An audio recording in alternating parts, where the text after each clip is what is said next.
बिस्मिल्लाहिर्रहमानिर्रहीम। अस्सलाम वालेकुम। मैं हूं सैयद अनीस रज़ा और मेरे साथ मौजूद हैं हमज़ा अफसार और आप देख रहे हैं द पॉडकास्टर्स। आज हम द पॉडकास्टर्स की चौथी एपिसोड लेके आपके पास आपकी खिदमत में हाज़िर हुए हैं।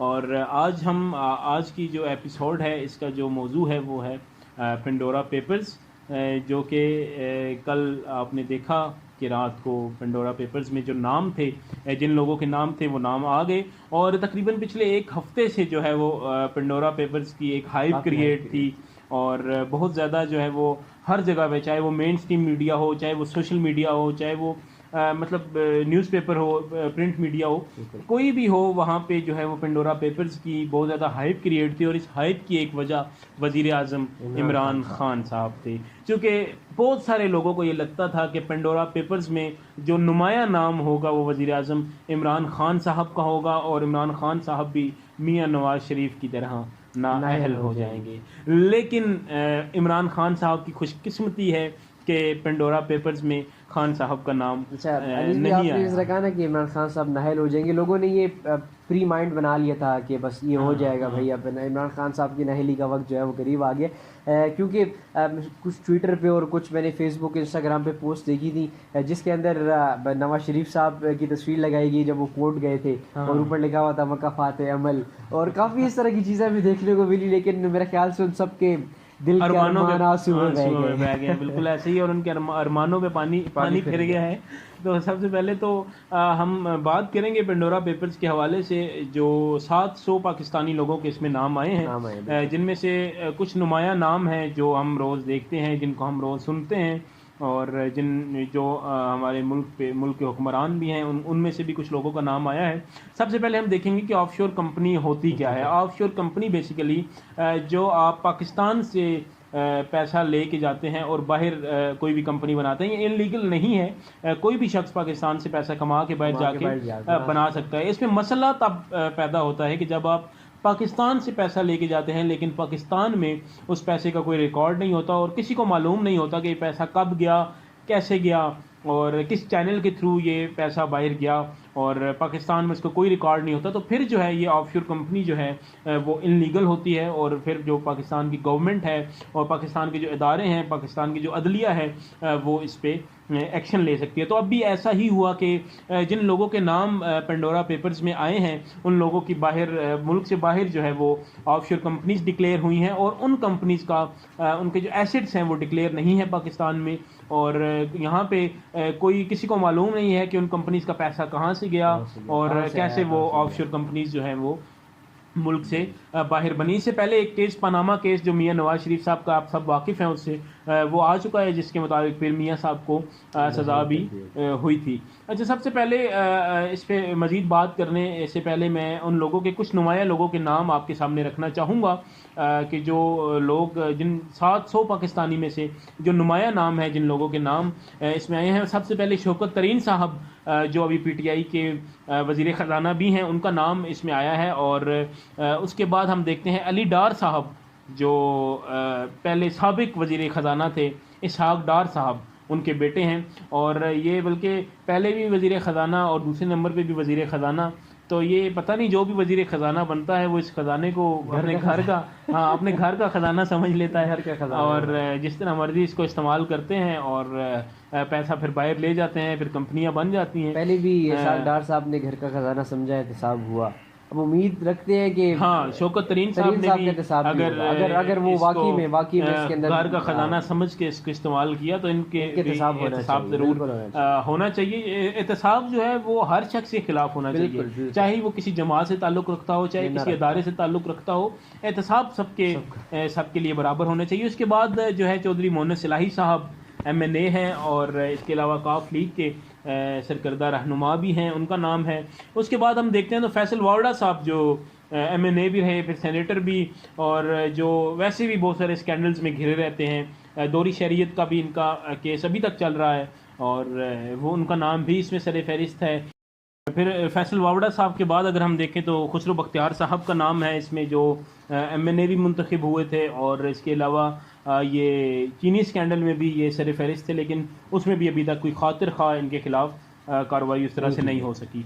उसके बाद अगर हम देखें तो अलीम खान साहब का नाम है इसमें, जो खान साहब के पुराने दोस्त भी हैं और MPA भी, और इसके अलावा अब समा न्यूज़ के मालिक भी वो करीबी दोस्त थे बिल्कुल, और समा न्यूज़ के भी अब वो मालिक हैं और उनका नाम भी इसमें सर फहरिस्त है।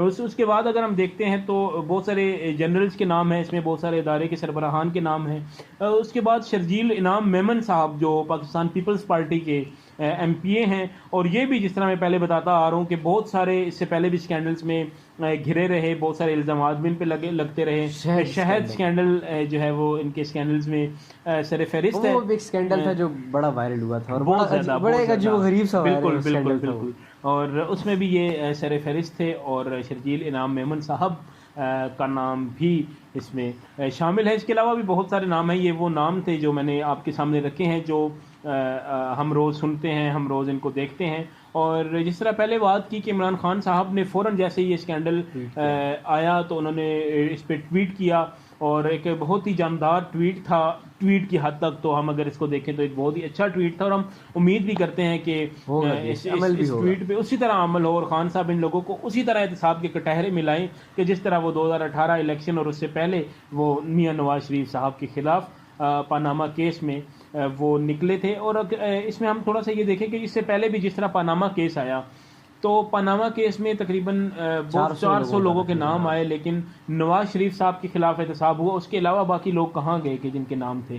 तो हमें ये भी याद रखना चाहिए कि जो एहतसाब है उसमें सब बराबर होने चाहिए, और सबका एहतसाब जो है वो बराबर होना चाहिए। पूरे रोल के अंदर ना इमरान खान साहब की हैसियत जो है ना बड़ी नुमाया रहेगी बिल्कुल, क्योंकि 2018 की अगर मैं तारीख और रात में जाते हैं 2018 की में चले तो 2017-18 की बात करूँ तो इमरान खान साहब ही हैं जो सुप्रीम कोर्ट तक गए।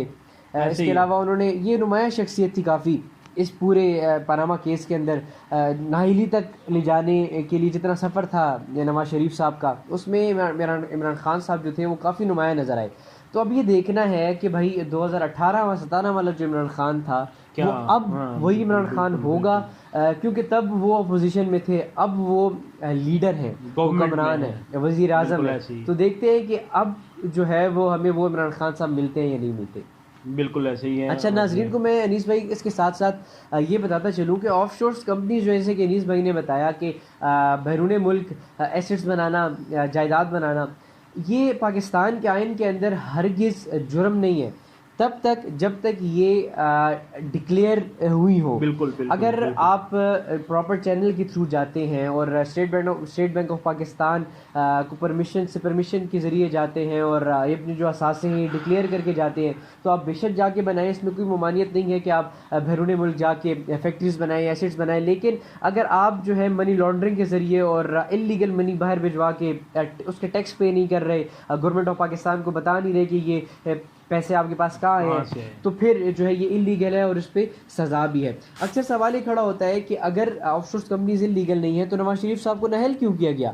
तो ये असल में इसका जो बैकग्राउंड पस मंज़र ये है कि जो नवाज शरीफ साहब के 2 बेटे थे जिनके नाम पे ऑफशोर कंपनीज थी, एसेट्स थे, बैरून मुल्क जो एसेट्स थे उनके, जब उनसे पूछा गया कि भाई आप ये एसेट्स डिक्लेयर करो कि पाकिस्तान में आपने ये पैसा कैसे कमाया, तो तब वो दोनों भाई जो थे नवाज शरीफ साहब के दोनों बेटे वो ये एसेट्स डिक्लेयर नहीं कर सके थे। ना उनके पास स्टेट बैंक की कोई मुस्तनद सनद थी कि जिसके ज़रिए ये पता लग सके कि उन्होंने स्टेट बैंक ऑफ पाकिस्तान से परमिशन लेकर प्रॉपर चैनल के थ्रू ये पैसा बाहर भिजवाया, और ना उनके पास कोई ये सनद थी कि उन्होंने ये पैसे कहाँ से कमाए। जिसके बाद लॉ की एग्जम्पशंस ये लगती हैं कि आपका कोई भी करीबी गवर्नमेंट पब्लिक फेस जो है ये उसके ज़रिए ही पैसे कमाए गए होंगे, जो कि नवाज शरीफ साहब उनके वालिद थे। तो इसकी वजह से नवाज शरीफ साहब को सुप्रीम कोर्ट ऑफ पाकिस्तान ने नाअहल किया था, नाअहली हो गई। लेकिन अब देखना ये है कि नवाज शरीफ साहब की तो नाअहली हो गई, ऑफशोर कंपनी थी वो डिक्लेयर ना कर सके, हो गया जो 2018 के अंदर 17 के अंदर होना था। अब ये देखना है कि भाई अब क्योंकि पेंडोरा पेपर्स जो हैं वो पनामा पेपर्स जितनी ही हैसियत रखते हैं और इनके अंदर भी उतनी ही हाइप है कि जितनी पनामा पेपर्स की थी। तो अभी देखते हैं कि क्या इनका एहतसाब होता भी है कि नहीं। बिल्कुल ऐसे ही है। और अनीस भाई मेरा एक सवाल आपसे, पब्लिक का भी सवाल है, मेरा भी एक सवाल आपसे रहेगा कि मुझे ये बताएं अनीस भाई, स्कैंडल्स तो काफ़ी आए, स्विस पेपर्स आए, स्विस लीग्स आई, पनामा पेपर्स आए, या पेंडोरा पेपर्स अब इसके बाद आए हैं, एहतसाब क्यों नहीं होता? ये चीज़ें जो है ये बिल्कुल आई सुर्खियों में आई, ट्वीट मेन स्ट्रीम मीडिया की सुर्खियों में आई, सोशल मीडिया की सुर्खियों में आई, लेकिन आती है कुछ दिनों में सुर्खियों में रहती हैं, लोग स्टेटस लगाते हैं अपने, भरपूर तज्जिए भी होते हैं, लेकिन उसके बाद बिल्कुल ख़त्म हो जाती है और खामोशी इख्तियार हो जाती है हर प्लेटफॉर्म पर। ऐसे ही है। और ये एज अ नेशन हमारा अलमिया है। सबसे पहले तो मैं ये कहूँगा कि इतने सारे, जिस तरह आपने बताया कि फ़लानी लीक आई, फ़लानी, बल्कि और इरशाद भट्टी साहब तजियाकार हैं, तो वो कह रहे थे कि बस पाकिस्तान से हमेशा लीक ही आएगी। तो पाकिस्तान लीक होता रहेगा, कभी वीडियोस लीक हो जाती हैं, कभी पिक्चर्स लीक हो जाती हैं, कभी फ़ोटोज़ लीक हो जाते हैं, कभी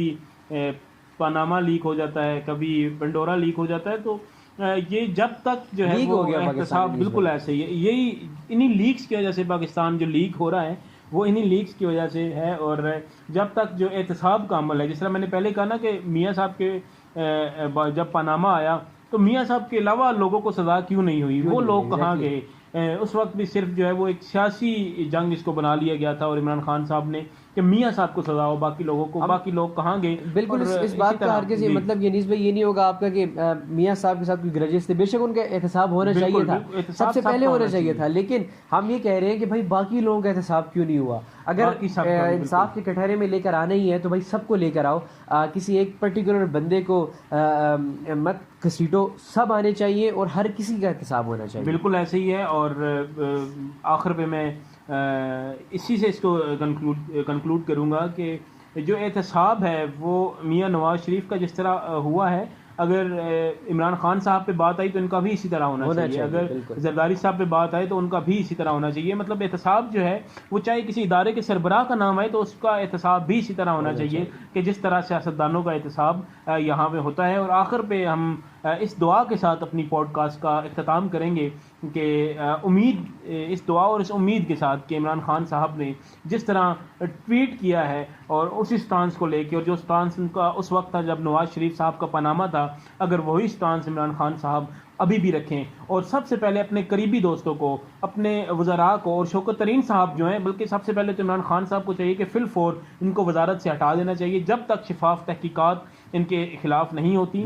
और खान साहब को चाहिए कि सबसे पहले वो अपने करीबी लोगों को जो है वो एहतसाब के कटहरे में खड़ा करें और उनका एहतसाब हो, और जो भी इसमें मुलव्विस है उन सब को सज़ा होनी चाहिए। तो फिर जो है वो पाकिस्तान का इंटरनेशनली तौर पर भी एक अच्छा इमेज जाएगा और पाकिस्तान के लोगों को भी इमरान खान साहब पे मज़ीद जो है वो एतमाद होगा। और वो देखेंगे कि खान साहब ने जिस तरह नवाज़ शरीफ के ख़िलाफ़ सुप्रीम कोर्ट तक गए, उसी तरह खान साहब अपने जो जमात के बंदे थे उनके खिलाफ भी गए, तो आवाम के दिल में इमरान खान साहब के लिए जो एक दावा था इज्जत बढ़ जाएगी। करप्शन फ्री पाकिस्तान, हर किसी का एहतसाब होगा, मनी लॉन्ड्रिंग नहीं होगी।